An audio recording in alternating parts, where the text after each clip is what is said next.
అందరికీ నమస్కారం అండి. నేను యాక్టర్ డైరెక్టర్ షిరాజ్ మెహదీ.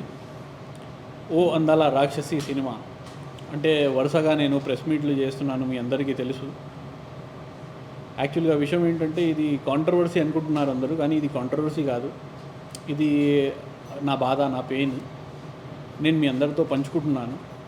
ఎందుకంటే సినిమా నేను తీసినప్పుడు ఎలా అయితే అనుకున్నాను సేమ్ అలాగే తీశాను. చాలా బాగా వచ్చింది సినిమా. అందరు ఆర్టిస్టులు చాలా బాగా పనిచేశారు. మన సినిమాలో వ్యాన్షి హెగ్డే, కృతి వర్మ, నేహా దేశపాండే, సుమన్ తల్వార్ గారు, తమ్మారెడ్డి భరద్వాజ్ గారు, మన అనంత్ బాబు గారు అందరూ చక్కగా బాగా పనిచేశారు. అయితే ప్రతి ఆర్టిస్ట్కి నేను ఇందులో బాగా చూపించాను. వాళ్ళు 100/100 ఇచ్చారు వాళ్ళు కూడా. అయితే పర్ఫార్మెన్సెస్ చాలా బాగుంటాయి. పాటలు, మాటలు, స్క్రీన్ ప్లే భాషాశ్రీ గారు రాశారు, స్టోరీ కూడా. అయితే ఆయన ఒక లెజెండరీ సీనియర్ రైటర్, అందరికీ తెలుసు. ఆయన చాలా బాగా రాశారు. అలాగే కో డైరెక్టర్గా కూడా ఆయన నాకు బాగా సపోర్ట్ చేశారు ఈ సినిమాకి. అయితే సినిమా చాలా బాగా వచ్చింది. అయితే సినిమా మొత్తం అంతా అయిపోయాక సినిమా మళ్ళీ రిలీజ్కి వెళ్దామంటే ఫస్ట్ పబ్లిసిటీ చేయాలి, ప్రమోషన్స్ చేయాలి, ఆడియో చేయాలి. అయితే నాకు ఆడియో అవ్వలేదు ఫస్ట్ స్టార్టింగ్. అవ్వకపోతే పర్లేదు, ఏదో ఒక చిన్న ఛానల్కి ఇద్దామని చెప్పేసి ఒక ఛానల్కి ఇచ్చాం. ఇస్తే వాళ్ళు కూడా అస్సలు ప్రమోషనే చేయలేదు, 1% కూడా. అలాగే ఉంది. అలాగే అంటే ఆడియో కూడా అగ్రిమెంట్ కూడా క్యాన్సిల్ అయింది. ఆ తర్వాత థియేటరికల్కి వెళ్దామంటే సెన్సర్ ఏడీసీసీ ప్రాబ్లం వచ్చింది ఫస్ట్. అంటే ఏడీసీసీ ఇప్పుడు తెలుగుకి కూడా మ్యాండేటరీ అయింది. కానీ ఏంటంటే అప్పుడు నేను కన్నడ చేశాను, లాంగ్వేజ్ కన్నడ తెలుగు రెండు చేశాను. అయితే కన్నడ చేస్తున్నప్పుడు తెలుగు కూడా కంపల్సరీ ఏడీసీసీ చేయాలంటే తెలుగు కన్నడ రెండు కూడా ఏడీసీసీ చేశాను. అప్పుడు ఛార్జెస్ చాలా ఎక్కువ ఉండే, దగ్గర ఒక్కొక్క లాంగ్వేజ్కి 3 lakhs సెన్సర్కి మినిమం అయింది. అయితే అంత అమౌంట్ పెట్టి కూడా సినిమా మనం సెన్సర్ చేయించాక థియేటర్స్ విషయంలోకి వస్తే థియేటర్స్ ఇస్తా అని చెప్పారు. లాస్ట్ మూమెంట్లో మొత్తం అందరూ దెబ్బేశారు. అంటే సినిమాని ఒక రకంగా డమ్మీ చేస్తారు, కిల్ చేస్తారు అని అంటారు కదా. నిజంగా నా సినిమా విషయంలో జరిగింది. అంటే సినిమా ఎంత బాగా తీశాను నేను, అంత అందంగా తీశాను. ఒక బ్లాక్ బస్టర్ హిట్ సినిమా ఇది. ఇప్పుడు ఉన్న సినిమాల్లో ప్రజెంట్ మీరు ఏ సినిమా అయినా చూడండి, ఈ సినిమా ఇప్పుడు కూడా థియేటర్లో పడితే సినిమా కింగే అవుద్ది. కానీ థియేటర్ విషయంలో నాకు చాలా ఇలాంటి ప్రాబ్లమ్స్ వచ్చాయి. ఆ తర్వాత నేను మళ్ళీ రిలీజ్ పెట్టాను. మళ్ళీ రిలీజ్కి కూడా నాకు థియేటర్స్ రాలేదు. అంటే మాట్లాడుతున్నారు, చేస్తున్నారు, కానీ ఎవరు ముందుకి రావట్లేదు, వెనకాల నుంచి అందరే. అయితే నేను ఎవరి పేరు తీసుకొని అంటే నేను హైప్ అవ్వాలి, కాంట్రవర్సీ చేయాలనేది నాకు లేదు. కానీ ఉన్నది వాస్తవం నేను చెప్పాలి అని చెప్పేసి నేను ప్రతిసారి మాట్లాడుతూ ఉంటాను, చెప్తూ ఉంటాను మీ అందరికీ. ఇలా పాలిటిక్స్ ఉంది, ఇలా రాజకీయం ఉంది, ఇలా నెపోటిజం ఉందని చెప్పేసి నేను మాట్లాడుతూ ఉంటాను. అది మార్పు రావాలి అని చెప్పేసి మళ్ళీ ప్రయత్నం చేస్తుంటాను. ఇప్పుడు ముఖ్యంగా కారణం ఏంటంటే ఇక్కడ ప్రెస్ మీట్కి మొన్న మా డిస్ట్రిబ్యూటర్ గారు ఒకటే థియేటర్ అడిగారు. ఆయన అంటే రిలీజ్ ఉంది కదా, కానీ నాకు ఇప్పుడు సినిమా ఒకటి రావాల్సింది, అది అవ్వలేదు, పడలేదు, షోస్ పడట్లేదు నా థియేటర్లో. మీ సినిమా నాకు ఇస్తారా, యాజ్ ఏ ఫ్రెండ్గా నేను అడుగుతున్నాను, ఒకటే థియేటర్కి అని అన్నాడు. అయితే సరే సార్ తీసుకోండి అని చెప్పి 2 days లైసెన్స్ ఇస్తే ఒక్క షో కూడా అంటే అక్కడ బంద్ అవ్వలేదంట. అన్ని షోలు ఆడే సినిమా. ఫస్ట్ మార్నింగ్ షో అయితే పడలేదు, కానీ మ్యాట్ నుంచి పడడం స్టార్ట్ అయితే అస్సలు సినిమా ఆగలేదు. ప్రతి షో పడుతుంది అక్కడ. అంటే ఈ మధ్యకాలం షోలు పడడమే చాలా గ్రేట్, గొప్ప. ఇంకా అక్కడ నుంచి టాక్ కూడా బాగా వచ్చిందని, అక్కడ నుంచి మళ్ళీ ఎగ్జిబిటర్స్ అందరు నాకు ఇప్పుడు ఫోన్ చేస్తున్నారు, మాకు ఇవ్వండి, మేము చేస్తాం మీ సినిమా, ఈసారి పక్కగా థియేటర్స్ వేస్తామని. కానీ అయినా కూడా నాకు ఏంటంటే ఎన్నిసార్లు దెబ్బ తిన్నాక మళ్ళీ ఒక్కసారి మళ్ళీ ముందుకి రావాలి, మళ్ళీ రిలీజ్ చేయాలంటే మళ్ళీ బోల్డ్ అంతా పబ్లిసిటీ చేయాలి, ఇవన్నీ చేయాలంటే చాలా కష్టంగా ఉంది. అందుకే మీ ముందు వచ్చాను, అందుకే మీతో మాట్లాడదామని. ఇప్పుడు దీని గురించి మీరు ఏదైనా అడిగితే నేను మాట్లాడదామని నేను ఇక్కడ మీ ముందుకి వచ్చానండి. ఎగ్జిబిటర్స్ మనకి థియేటర్స్ ఇస్తా అని చెప్పేసి థియేటర్స్ ఇవ్వలేదు. అయితే ఇది పైనుంచి రాజకీయం. అదే సార్. మీ సినిమా మీద కుట్ర జరుగుతా అనుకోవచ్చా? నా సినిమా మీద అని కాదు కానీ చాలా చిన్న బడ్జెట్ సినిమాల మీద జరుగుతుంది. అయితే అది జరగకూడదు అని చెప్పేసి నేను ప్రయత్నం చేస్తున్నాను. అంటే ఏ సినిమాకి కూడా ఇలాంటి కష్టాలు రాకూడదు, ఇలాంటి ఇబ్బంది ఏ డైరెక్టర్ పడకూడదు అని చెప్పేసి కూడా నేను చాలా పోరాడుతున్నాను. మొత్తం 1 year నుంచి అందరికీ తెలుసు నేను ఎన్ని ప్రెస్ మీట్లు చేశాను, ఇది చేశాను. ప్రతి ఒక ఇండస్ట్రీలో పనిచేసిన వాళ్ళందరికీ తెలుసు.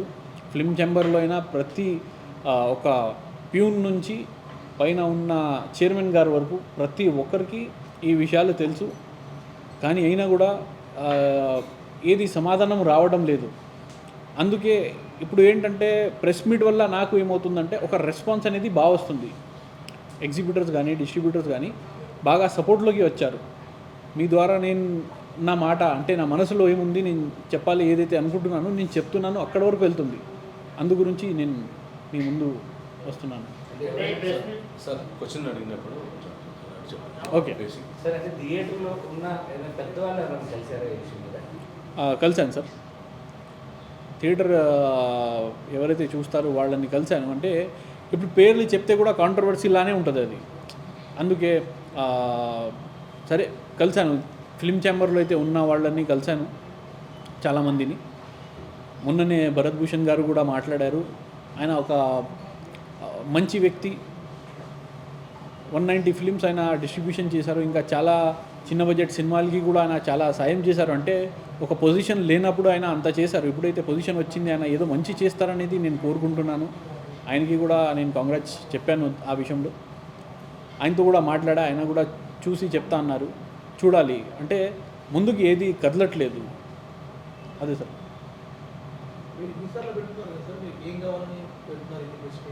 అదే సార్ నేను అదే చెప్తున్నాను కదా. అంటే నేను నా మనసులో ఉన్నది బాధ కానీ జరుగుతుంది విషయాలు కానీ అన్నీ క్లియర్గా వివరంగా చెబితే అక్కడికి వెళ్తుంది అని చెప్పేసి నేను మాట్లాడుతున్నాను. మాట్లాడదాం అంటారు కానీ మాట్లాడలేదు. ఇప్పుడు మొన్ననే భరత్ భూషణ్ గారు వచ్చారు. ఆయన చేస్తారని అనుకుంటున్నాను. ఎందుకంటే మాట్లాడాను ఆయనతో. ఆయన చేస్తా అన్నారు. ఒక 10 days అయింది. మళ్ళీ రెస్పాన్స్ రాలైతే ఏదో బిజీలో ఉన్నారేమో చూడాలి.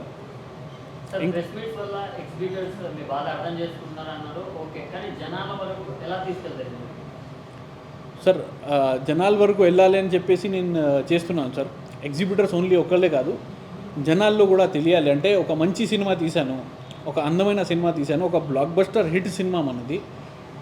మనం మీడియా మిత్రులే మన వాళ్ళు మనం చూసినప్పుడు మీరు అక్కడ కూడా కనుక్కోవచ్చు. మీరు కూడా చూసి ఉంటారు సినిమా ఎలా ఉంటుందో. అంటే అలాంటి సినిమా కిల్ కాకూడదు. ఆ సినిమా వల్ల నేను సఫర్ అవ్వకూడదు, ప్రొడ్యూసర్ సఫర్ అవ్వకూడదు, ఆర్టిస్టులు సఫర్ అవ్వకూడదు. అందరికీ ఒక హోప్ ఉంటుంది. సినిమా అనేది ఒక అవకాశం. ఆ అవకాశం వచ్చినప్పుడు సరైన సినిమా తీస్తే మన విధి మారిపోద్ది అని అంటారు. అయితే అది నమ్మి నేను చేశాను. నా తరపు నుంచి నేను 100% అవుట్ అండ్ అవుట్ ఇచ్చాను. చాలా బాగుంటుంది సినిమా కూడా. అంటే నేను చెప్తే బాగోదు, అది మీరందరూ చెప్తే బాగుంటుంది అనేది దాని గురించి నేను మాట్లాడుతున్నాను. సార్, సినిమా తీయడం ఒక ఎత్తు, రిలీజ్ చేయడం మరో ఎత్తు. మీకు ముందే తెలియదా సినిమా రిలీజ్ ముందు? నేను 35 సినిమాలు డిస్ట్రిబ్యూషన్ చేశాను. అయితే ఉన్నది పాలిటిక్స్ ముందు నుంచి ఉంది. చాలా సినిమాలు రిలీజ్ చేశారు. కానీ ఇది one of the best cinema. ఇంతకుముందు కూడా మంచి సినిమాలే చేశాను నేను, కానీ ఇది నా లైఫ్లో బెస్ట్ సినిమా. అయితే పాలిటిక్స్ విపరీతంగా పెరిగిపోయింది. ఇప్పుడు అన్ని డోర్స్ క్లోజ్ చేశారు. మీరు ఇప్పుడు ఏది ఆడియో రైట్స్ మీరు సేల్ చేయలేరు. ఒక ఆడియో రైట్ మీరు సేల్ చేసినా మేము పెట్టిన సింగర్స్కి మినిమం బయట వాల్యూ అంటే ఒక పెద్ద సినిమాలో వాళ్ళు అంటే పెద్ద బడ్జెట్ సినిమాలో పాడారంటే 50 లక్షలు 75 లక్షలు అంతా రావచ్చు వాళ్ళకి. కానీ మనకి జీరో. అదే సేమ్ ప్రమోషన్ వాళ్ళు మన సినిమాకి చేస్తే చెప్పలేము, ఇది మారుతుంది అని చెప్పాను కదా. కానీ అవకాశం రానివ్వట్లేదు, ఆపేస్తున్నారు. ఇది దారుణం, దౌర్జన్యం అంటారు కదా, అదే ఇది.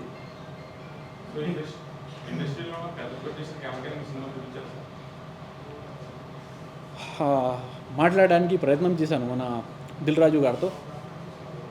ఒక 2 months మాట్లాడడం అంటే ఇండైరెక్ట్లీ, ఆయన డైరెక్ట్గా మాట్లాడలేదు కానీ ఆయన మేనేజర్స్ వాళ్ళందరూ మాట్లాడారు, ఇలా ప్రాబ్లం ఉందని చెప్పేసి. అయితే వాళ్ళంతా బిజీగా ఉన్నప్పుడు నేను ఇంకా డిస్టర్బ్ చేయకూడదని చెప్పేసి దిల్ రాజు గారికి కానీ ఫిలిం ఛాంబర్లో ఉన్న చాలామంది పెద్దోళ్ళు అందరితో మాట్లాడాను. అంటే ఏది చేయకుండా డైరెక్ట్గా వచ్చి మీ ముందు ఎప్పుడు కూర్చోను, నా తరపు నుంచి నేను గ్రౌండ్ వర్క్ పక్కా చేస్తాను. మీ అందరికీ తెలిసిన విషయం, పీవీఆర్కి, ఐనాక్స్కి, ఏషియన్ సినిమాలకి కూడా నేను నోటీస్ ఇచ్చాను, నా సినిమా ఇలా రిలీజ్ పెట్టుకున్నాను, థియేటర్స్ ఇవ్వలేదు అని చెప్పేసి. అయితే ఐనాక్స్ వాళ్ళు ఏమన్నారంటే ఫస్ట్ రిలీజ్కే టికెట్స్ రాలేదు అంటే ఫస్ట్ రిలీజ్కే కూడా థియేటర్స్ ఇవ్వరు. ఇక్కడ ప్రాబ్లం ఏంటంటే హైదరాబాద్ సిటీలో మీ సినిమా పడితే ఒక 5 సెంటర్స్ ఇచ్చినా కూడా 5 షోలే, అది సెంటర్స్ కాదు, సెంటర్స్ మనం చెప్పలేము. 5 షోలు, 5 షోస్, అది కూడా మార్నింగ్ 9 o'clock 9:30కి సినిమా షో ఉందంటే ఎవరు లేచి రారు ఆ టైంకి. నైట్ 10:30కి ఉందంటే అంత రాత్రి ఎవరు వెళ్ళరు. ఏదైనా స్టార్ సినిమా అంటే ఓకే. ఇంకా ఒక 5 షోలు, అది కూడా ఒక 2 షోలు మీకు సిటీ మధ్యలో ఉంటే ఆ టైమింగ్ ఉంటుంది, మార్నింగ్ అని నైట్ కానీ. ఇంకా మిగతాయి మధ్యాహ్నం టైంలో ఉన్న థియేటర్స్ ఊరి చివర ఉంటాయి, అక్కడికి ఎవరు వెళ్ళరు. అయితే ఇది ఏంటంటే సినిమాని డమ్మీ చేయడం అంటారు. సినిమాని ముందుకి రానివ్వకుండా చేయాలి, ఒక సినిమాని డమ్మీ చేయాలంటే ఇది ఒక పెద్ద పాలిటిక్స్. సరే, కొంతమంది తీస్తారు చిన్న బడ్జెట్ సినిమాలు, చాలా దారుణంగా ఉంటాయి, ఆ ట్రైలర్ కూడా మనం చూడలేము. కానీ ఇది ట్రైలర్ కానీ, పాట కానీ, పోస్టర్ కానీ అన్నీ చూసి తీసుకోండి. స్క్రీన్స్ మీరు ఇస్తున్నప్పుడు అన్నీ చూసి మీరు ఇవ్వండి, అలాగే ఇచ్చేమని నేను అడగలేదు. అయితే ఇలాంటి పాలిటిక్స్ వల్ల సఫరింగ్ అని చెప్పాను, అంతే. సినిమా బాగుంది అంటున్నారు కదా, ఓటీటీకి వెళ్ళొచ్చు కదా, పదే పదే మీరు ఎందుకు ప్రెస్ మీట్ పెట్టుకున్నారు? ఓటీటీకి వెళ్ళాలంటే ఒక క్రైటీరియా ఉంటుంది సార్. ఫస్ట్ మీరు సినిమా తీసినప్పుడే, సినిమా సెన్సార్ పెట్టినప్పుడే ఓటీటీ మీరు అప్రోచ్ అవ్వాలి. అప్రోచ్ అయినప్పుడు పబ్లిసిటీ కొంచెం చూసుకోండి అన్నారు, పబ్లిసిటీ చేసాం. థియేటర్కి వెళ్ళాము, థియేటర్కి వెళ్తే థియేటర్స్ పడలేదు అన్నారు. థియేటర్స్ పడకపోతే మళ్ళీ రిలీజ్ పెట్టాం. అయితే అది లాస్ట్ ఇయర్ అది సినిమా ఎప్పుడు రిలీజ్ అంటే ఎలా అని చెప్పేసి ఆ బాధ వచ్చింది. ఇంకా ఎవరికైనా అంటే ప్రెస్ మీట్ చేయాలన్నా, ఇది చేయాలన్నా ఎవరికి సరదా లేదు, ఎవరికి అంత టైం లేదు, అంత ఇంట్రెస్ట్ లేదు. ఇది ఒక బాధ కాబట్టి మీ ముందుకే వస్తున్నాను. లేకపోతే మీ టైం వేస్ట్ చేయడం, నా టైం వేస్ట్ చేయడం నాకు అవసరం లేదు, ఇష్టం లేదు. అదే సార్. ఎన్ని థియేటర్స్లో వేస్తే వాళ్ళు సినిమా తీసుకుంటారు? చేయాలి సార్. ఇప్పుడు వాళ్ళు ఒక 200 థియేటర్స్ మాట్లాడితే 100 థియేటర్స్ కూడా ఇస్తారు, ఇవ్వరు చెప్పలేం మనం. అదే ప్రయత్నంలో ఉన్నాను. సార్ ఎప్పుడు ప్రెస్ మీట్ పెట్టినా మీరు ఒక్కరే వస్తున్నారు, లైక్ పెద్ద పెద్ద ఆర్టిస్ట్లను పెట్టినారు, కృతి వర్మ ఆమె కూడా మంచి ఫాలోయింగ్. సో మరి వాళ్ళు ఎందుకు రావు? ఆర్టిస్టులు మనం ఏదైనా మంచి ఈవెంట్ ఉంది, సినిమా రిలీజ్ అవుతుంది, అప్పుడు మనం ఆర్టిస్టులని పిలిపిస్తే చాలా బాగుంటుంది, అందంగా ఉంటుంది, వాళ్ళు కూడా హ్యాపీ అవుతారు. ఇప్పుడు ఇక్కడ ఏంటంటే మనకి అన్ని problems, theatrical problem, audio problem, satellite problem, మనకి క్యూబ్ యూఎఫ్ఓ ప్రాబ్లం, మనకి ఓటీటీ ప్రాబ్లం, మనకి హిందీ, తమిళ్, కన్నడ, మలయాళం, ఓవర్సీస్ అన్ని ప్రాబ్లమ్స్ ఉన్నప్పుడు వాళ్ళకి పిలిపించి మాకు ఇది ప్రాబ్లం ఉంది, మాకు ఈ బాధ ఉంది, మీరు కూడా ఇందులో పాల్గొని బాగుంటుందంటే వాళ్ళు ఏమంటారు, రేపొద్దున మాకు వేరే సినిమాలు ఉంటాయి సార్, భయపడతారు. నేనేంటంటే నాకు ఇప్పుడు సినిమాలే వద్దు, దీనికి ఎంత నాకు ప్రాబ్లమ్స్ వస్తున్నాయంటే నేను బెటర్ వేరే ఇండస్ట్రీకి వెళ్ళిపోవాలి, కానీ ఇక్కడ చేయకూడదు, ఇంకా తెలుగు ఇండస్ట్రీ మానేయాలి అని చెప్పేసి నేను డైరెక్ట్గా ముందుకు వస్తున్నాను. ఎందుకంటే మీకు భయం ఉంటుంది, ఎప్పటి వరకు మీ ప్రాణాలకి పోతే అన్నట్టుగా, అంటే అక్కడ దాకా వచ్చినప్పుడు అప్పుడు ఎవడు చూడరు, ముందు ఎవడున్నాడు వెనకాల ఎవడున్నాడు మనం చూడం. మనం కరెక్ట్గా ఉన్నప్పుడు మనం ముందుకి వచ్చి మనం మాట్లాడదాం. అదే మీ మీద కుట్ర జరుగుతున్నారు కదా, పాలిటిక్స్ అంటారు కదా, మీరు ఏమైనా లీగల్ యాక్షన్ కానీ దీనికి సంబంధించిన సినిమాటోగ్రాఫర్ మినిస్టర్ తెలిసారా?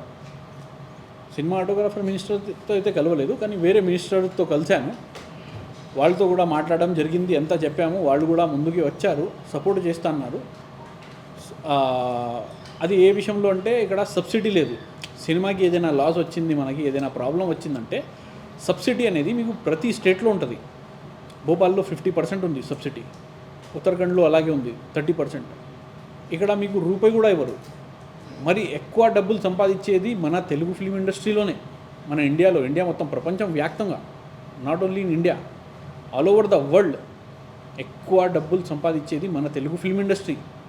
అయినా కూడా ఇక్కడ అవకాశాలు లేకుండా చేస్తున్నారు. ఇంకా వాళ్ళ రాజకీయమే ఉండాలని చెప్పేసి, అది పాలిటిక్స్. దాని గురించి నేను మాట్లాడతాను. లీగల్ యాక్షన్ తీసుకున్నా ఆల్రెడీ, అంటే చెప్పాను కదా, ఏషియన్ ఫిల్మ్స్ వాళ్ళకి నేను నోటీస్ ఇచ్చాను, పీవీఆర్ ఐనాక్స్ వాళ్ళకి కూడా నోటీస్ ఇచ్చాను. ఇప్పుడు నెక్స్ట్ ఫర్దర్ రిలీజ్ ఉన్నప్పుడు అప్పుడు వాళ్ళతో డైరెక్ట్గా మాట్లాడేసి చూడాలి రిలీజ్. మీరు పంపిన నోటీస్కి ఏషియన్ వాళ్ళు రెస్పాండ్ అయ్యారు.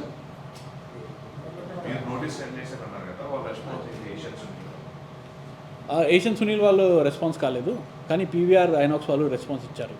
వాళ్ళు అన్నారు, అంటే ఇన్ని థియేటర్స్ ఫస్ట్ రిలీజ్కే పడలేదు, రిలీజ్కి ఎలా ఇస్తామని అందుకే ఇవ్వలేదు థియేటర్స్ అని అన్నారు వాళ్ళు. అయితే ఫస్ట్ రిలీజ్కే మీరు థియేటర్స్ ఇచ్చి ఉంటే నేను రిలీజ్కి వచ్చేవాడిని కాదని చెప్పేసి వాళ్ళతో మాట్లాడాను. అది చూడాలి. ఇప్పుడు నెక్స్ట్ మనకి రిలీజ్ డేట్ కన్ఫర్మ్ అయిందంటే 100%, అంటే ఫస్ట్ మనకి కన్ఫర్మేషన్ రావాలి అని చెప్పేసి ఈ ప్రెస్ మీట్ చేస్తున్నాను. సరే, ప్రీవియస్ సినిమా పౌరుషం ఈ ఇబ్బంది రాలేదు, ఈ సినిమాకి ఎందుకు వస్తుంది సార్? పౌరుషంకి రాలేదని నేను చెప్పాను, వచ్చింది, ఇబ్బంది వచ్చింది. కానీ ఈ సినిమాకి ఏంటంటే ప్రొడ్యూసర్ ఫుల్గా సపోర్ట్ చేస్తున్నారు. పౌరుషంకి కూడా ఆయన కూడా వస్తారు, ఆయన టైంలో ఆయన ఎప్పుడు రావాలి ఆయన కూడా వస్తారు, ఆయన కూడా నిలబడతారు. ఎందుకంటే అది హాలీవుడ్ ప్రొడ్యూసర్, ఆయన హాలీవుడ్లో one of the biggest producer. వాళ్ళు వచ్చినప్పుడు మన ఇండస్ట్రీ ఫేస్ ఇంకా మారిపోద్ది. ఇంకా వాళ్ళు దిగలేదు, అది వేరు. ఇక్కడ దీనికే ఇంత అవుతుందంటే అదైతే పెద్ద విషయం. సార్ ఇండస్ట్రీ అనేది ఓషన్ సార్, చాలా సినిమాలు వస్తుంటాయి, మీతో పాటు చాలా సినిమాలు వస్తాయి, చిన్న సినిమాలు రీసెంట్గా కూడా రిలీజ్ అయ్యింది. బట్ ఇప్పుడు అలా ప్రెషర్ బయటికి రావట్లేదు, క్వశ్చన్ చేయట్లేదు, అండ్ కేవలం మీకు మాత్రమే అవుతున్నారు. ఇక నాకు నుంచి ఈ 1.5 month period third time like posting press. అందరికీ బిర్యానీ ఇష్టమే, బిర్యానీయే తింటారు. నేను కూడా బిర్యానీ తినాలి అనేది రూల్ లేదు కదా, అది నా ఇష్టం, అది వాళ్ళ ఇష్టం. వాళ్ళకి ఉన్నది భయం, యాక్చువల్గా చెప్పాలంటే భయం. ఎవరైనా ముందుకి వచ్చి ఇలా మాట్లాడరు, ఎందుకంటే కాంట్రవర్సీ వచ్చిందంటే మనకి రేపొద్దున ప్రాబ్లం వస్తుందని చెప్పేసి ఎవరు ముందుకి రారు. కానీ నాకు భయం పోయింది. భయం అంటే భయం, నాకు నేను ఏదైనా రాంగ్ చేశానంటే భయం వేస్తుంది. కానీ నేను కరెక్ట్గా ఉన్నాను కాబట్టి ఇంత మాట్లాడాను కదా, ఇంత చేశాను. ఏదైనా నేను రాంగ్ చేసి ఉంటే కానీ, నా నోటీస్ కానీ ఏదైనా రాంగ్ ఉండి ఉంటే నాకు రివర్స్ పడుతుంది కదా. పడలేదు, మీ ముందుకి నేను వచ్చి మాట్లాడుతున్నాను అంటే అర్థం ఏంటి? వాళ్ళే రాంగ్ ఉన్నారని అర్థం కాదు. మీకు అగ్రిమెంట్స్ ఉంటాయి కదా సార్, దేని గురించి? థియేటర్స్ వైజ్ కావచ్చు, ఏదైనా థియేటర్స్ ఉంటాయి, కానీ పాపం ఎవరైతే ఎగ్జిబ్యూటర్స్ ఉంటారో వాళ్ళు ఎన్ని థియేటర్స్ మాట్లాడతారు, ఒక 10-20 థియేటర్స్ ఒక్కొక్క జిల్లాకి మాట్లాడతారు. లాస్ట్ మూమెంట్లో ఏంటంటే వాళ్ళు ఒకటే అంటారు, అంటే అన్న మాకు వేరే సినిమా ప్రెషర్ రాలేదు, మనకి ఇక్కడి నుంచి అంటే అంత ఫిక్సింగ్ అనేది ఫిల్మ్ ఛాంబర్ నుంచి అవుతుంది. మీకు ఫలానా సినిమాకి ఎన్ని థియేటర్స్ వెళ్ళాలి, ఇది వెళ్ళాలి, అది వెళ్ళాలి. అయితే వాళ్ళు లాస్ట్ మూమెంట్ దాకా అగ్రిమెంట్ చేయరు. ఒకవేళ చేసినా కూడా జస్ట్ ఒక లెటర్ హెడ్ మీద సంతకం చేసి ఇస్తారు. సార్ మాకు థియేటర్ వాళ్ళు థియేటర్ ఇవ్వలేదు, మేమేం చేయాలని డైరెక్ట్గా చేతులు ఎత్తేస్తారు. ఇంకా వాళ్ళ మీద మీరు కేసు పెట్టినా, వాళ్ళతో లీగల్గా ఫైట్ చేసినా ఏం లాభం లేదు. ఎందుకంటే వాళ్ళ దగ్గరే రూపాయి ఉండదు. పాపం వాళ్ళు ఏమి ఇస్తారు మీకు తిరిగి? వాళ్ళతో ఏం గొడవ పడతాం మనం? అంతా మేనేజ్మెంట్ ఇక్కడే. ఇక్కడ ఇండస్ట్రీలో ఏ సమస్య వచ్చినా, ఏ ప్రాబ్లం వచ్చినా, ఏ గొడవ వచ్చినా అక్కడ అందరు వెళ్ళేది ఒకటే చోటికి, ఫిల్మ్ ఛాంబర్. కరెక్ట్ కదా? ఇప్పుడు ఫిల్మ్ ఛాంబర్ వాళ్ళు విన్నాగా కూడా మనది ఏది చేయట్లేదంటే అర్థం ఏంటి? పాలిటిక్సే కదా. అదే ప్రాబ్లం. జనరల్గా నేను చూసుకుంటే బ్యాక్ టు బ్యాక్ సినిమాలు చేస్తున్నారు కానీ అప్పుడు మంచి టాక్ వచ్చింది. అండ్ అంటే ఇక్కడ మీరు ఈ సినిమా వల్ల స్టిక్ ఆన్ వెళ్ళిపోతున్నారు, అంటే మీ కెరీర్ గ్రోత్ లేదని అనుకోవచ్చు. కెరియర్ గురించి మీరు కానీ నేను కానీ డిసైడ్ అయ్యే వాళ్ళం ఎవరు కాలం. అంటే అది డిసైడ్ చేసేది పైన ఉన్నాడు దేవుడు డిసైడ్ చేస్తారు కెరియర్ గురించి. కానీ మనం బాధపడుతున్నప్పుడు బాధని పంచుకుంటేనే మన బాధ తగ్గుతుంది. లేదంటే వేరే హీరోస్ కూడా సూసైడ్ చేసుకొని చనిపోయారు, వాళ్ళలాగా మనం కూడా ఏదైనా తప్పుడు స్టెప్ తీసుకుంటే బాగోదు కదా అని చెప్పేసి వచ్చి డైరెక్ట్గా మీతో బాధ పంచుకుంటాను. సో జనరల్గా ఛాంబర్లో కంప్లైంట్ ఇస్తే ఖచ్చితంగా కొన్ని డేస్లోనే రిజల్ట్ వస్తుందని నేను, బట్ ఇన్ని డేస్ అయినా మీకు ఛాంబర్ నుండి ఎటువంటి సపోర్ట్ రాలేదా? మాట్లాడతారు కానీ నాకు ఏమనిపిస్తుంది అంటే డైరెక్ట్గా చెప్పాలంటే వాళ్ళ వెనకాల కూడా ఉన్నారు కొంతమంది, వాళ్ళ మనసులో ఉన్నా కూడా వాళ్ళు ఆపుతున్నారు అన్నట్టుగా అనిపిస్తుంది నాకు. ఎందుకంటే మాట్లాడతారు, బాగా మాట్లాడతారు. చెప్తున్నా కదా, భరత్ భూషణ్ గారు వెరీ నైస్ పర్సన్, చాలా బాగా మాట్లాడతాడు ఆయన. ఆయన మాటలు మీరు వింటే చలో గుడ్ పర్సన్, ఇలాంటి వ్యక్తి మన ఇండస్ట్రీకి అవసరం. ఈయనకి ఒక ఇండస్ట్రీలో ఉన్న అందరు ప్రొడ్యూసర్స్ కానీ డైరెక్టర్స్ కానీ అందరిలో ఒక పెద్ద పొజిషన్ ఇవ్వాలి, అంత ఎలిజిబుల్ పర్సన్ అన్నట్టుగా మీకు అనిపిస్తుంది. కానీ ఏం వాళ్ళ వెనకాల ఏం ప్రాబ్లమ్స్ ఉన్నాయి మనం చెప్పలేము. అంటే కనిపించడానికి ఒక వ్యక్తి కనిపిస్తారు కానీ వెనకాల బోల్డ్ అన్ని ప్రాబ్లమ్స్ ఉంటాయి. అది జనరల్గా ఎవరైనా రిలీజ్ గురించి పోరాడుతున్నారు, ఈ రిలీజ్ గురించి ఎక్కువగా పోరాడుతున్నారు. అంటే ఇది కూడా రిలీజే కదా, రిలీజ్ సరిగా అయ్యి ఉంటే రిలీజ్కి వచ్చేవాడిని కాదు కదా. అంటే రిలీజ్ సరిగా కాలేదు కాబట్టి అని ఒకటి పక్కన వచ్చింది అంతే. సార్ మీరు 30 సినిమాలు చేసి డిస్ట్రిబ్యూటర్ ఉన్నారు, మీరు ఎన్నో సంవత్సరాలు ఇండస్ట్రీలో ఉన్నారు, అంటే మీకు ఈ ప్రాబ్లమ్స్ అన్ని ముందే తెలుసున్నారు కదా, దాని పరంగా మీరు జాగ్రత్త తీసుకోవాలి. ప్రాబ్లమ్స్ ముందు నుంచి ఉన్నాయి కానీ ఇప్పుడు విపరీతంగా పెరిగినాయి. ఇంతకుముందు ఇంత దారుణం లేదు, ఇప్పుడు దారుణంగా అయింది. అంటే ఏంటి సార్ దారుణం అంటే? దారుణం అంటే అదే చెప్తున్నా కదా, మీరు ఆడియో రైట్స్ సేల్ చేయలేరు, మీరు థియేటర్కి వెళ్ళలేరు, ఓటీటీకి వెళ్ళాలంటే ఎన్ని పాలిటిక్స్ ఎన్ని క్రైటీరియాలు పెట్టారు. తర్వాత శాటిలైట్ అనేది మీరు చూసుకోండి, తక్కువ బడ్జెట్లో ఉన్న చిన్న బడ్జెట్ సినిమాలు ఒక 5-10 సినిమాలే కొంటారు వాళ్ళు. మిగతా అన్నీ ఒక స్టార్ పెద్ద స్టార్ హీరోసే. మీకు ఎప్పుడు చూసినా మీరు ఛానల్ ఆన్ చేస్తే ఆ సినిమాలు మనం 100 సార్లు చూసిన సినిమాలు కూడా ఉంటాయి అందులో. కానీ కొత్త వాళ్ళు ఉన్నారు, ఏదైనా మంచి సినిమా తీశారు, వాళ్ళది సినిమా అక్కడ కనపడదు. ఒక్కవేళ ఏదైనా సినిమా కనపడింది అంటే అర్థం ఏంటంటే వాళ్ళు బంధువులు, వాళ్ళ మిత్రులు అంతే. బయటవాడు మీరు రాకూడదు, మీరు ఎవరు ఇక్కడ రావడానికి అన్నట్టుగా ఉంది. ఇండస్ట్రీ వాళ్ళేనా సార్? సొంత వాళ్ళు ఎవరైనా కదా? అదే కదా సార్, నేను అదే అడుగుతున్నాను, అందుకే మీ ముందు కూర్చున్నాను.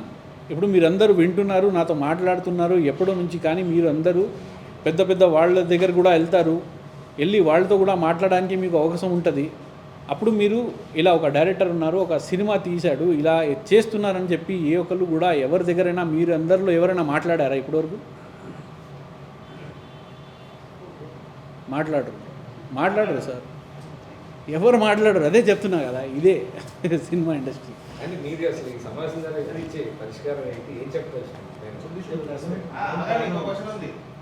సిరాజ్ గారు ఇన్ని ప్రెస్ మీట్లు ఏ సినిమా పెట్టలే అని తెలిసినంత వరకు, ఇన్ని ప్రెస్ మీట్లు పెట్టలే, కానీ మీరు ఇన్ని ప్రెస్ మీట్లు పెట్టినా మీకు ఆ సొల్యూషన్ దొరకట్లేదు.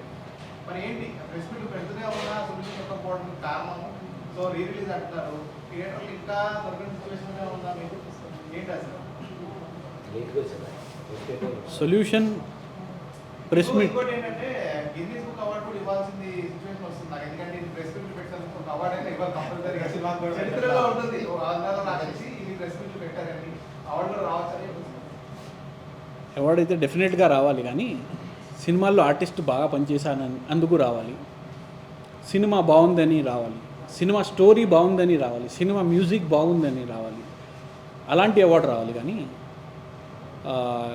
ఇలాంటి ప్రెస్ మీట్ పెట్టామని చెప్పేసి రాకూడదు, కాంట్రవర్సీది రాకూడదు. ఏదైనా ఉంటే మంచి జరగాలి. ఇంకా మీరందరూ ఒకటే అడుగుతున్నారు కదా సొల్యూషన్ ఏంటని. సొల్యూషన్ ఒకటే సార్, ప్రెస్ మీట్. నా దృష్టిలో ప్రెస్ మీట్ ఇవన్నీ తెలియాలి. ఇక్కడ నేనే సొల్యూషన్ కూడా ఇచ్చేసానంటే నేను ఇక్కడ ఎందుకు అంటే నాకు బాధ లేనట్టు కదా అని నేను చెప్పేశాను. ఇది సొల్యూషన్ అంటే మరి అక్కడ కుర్చీలో కూర్చున్న వాళ్ళు ఏం చేస్తారు సార్? చర్యకు ప్రతిచర్య లేకపోతే లే, అందరికీ తెలుసు సొల్యూషన్ ఏంటనేది, అందరికీ తెలుసు. మీరు ఇంత ప్రెస్ మీట్స్ పెడుతున్నారు, వాళ్ళు కనీసం రెస్పాన్స్ ఇవ్వట్లేదు, అలాంటి దానివల్ల మీ ప్రెస్ మీట్ అది మీరు అడగాలి. ఇప్పుడు నెక్స్ట్ మీరు అడిగి, నా నంబర్ మీ అందరి దగ్గర ఉంది, మీరు ఫోన్ చేసి తమ్ముడు అన్న నేను ఇది అడిగాను మాట్లాడాను అని చెప్పి ఇప్పుడు మీరు చెప్పాలి. ఇది మీ బాధ్యత, మీ మీద వదిలేస్తున్నాను. 100%. 100%. ఏ సమస్య వచ్చినా ఇండస్ట్రీ ప్రతినిధిగా చిరంజీవి గారి దగ్గర చెప్తారు. మీరు వెళ్ళే చెప్పవచ్చు. సార్ ఎవరి దగ్గర మీరు అప్రోచ్ అవ్వాలన్నా ఇప్పుడు ఈ మధ్యకాలం ఎలా అయిపోయిందంటే మీకు చెప్తున్నాను కదా, రెస్పాండ్ కావట్లేదు వాళ్ళు. మీరు నేను చెప్తున్నా కదా, నేను ఆల్రెడీ దిల్ రాజు గారు ఇంకా మన తెలుగు ఫిల్మ్ ఛాంబర్లో ఉన్న అందరు పెద్దలు చూసేది వీళ్ళే కదా. చిరంజీవి గారు ఎక్కడో బిజీ ఉంటారు. ఆయన చెప్తారు, బాగా చెప్తారు. ఆయన చెప్పడానికి బాగా చెప్తారు. ఆయన ఏంటంటే చిన్న బడ్జెట్ సినిమాలకి సపోర్ట్ చేద్దామని. ఆయన మంచి వ్యక్తి, మన అందరికీ ఇష్టమైన హీరో. ఆయన హీరోలానే ఉండాలి. ఆయనకి ఏం డిస్టర్బ్ చేస్తారు సార్ మీరు? ఇప్పుడు ఉన్న వాళ్ళే ఏది చేయట్లేదు, మీరు ఏ ఒక్కరితో కూడా మీరు మాట్లాడలేదు ఇది వరకు, ఆయనకి ఏం చెప్పాలి సార్?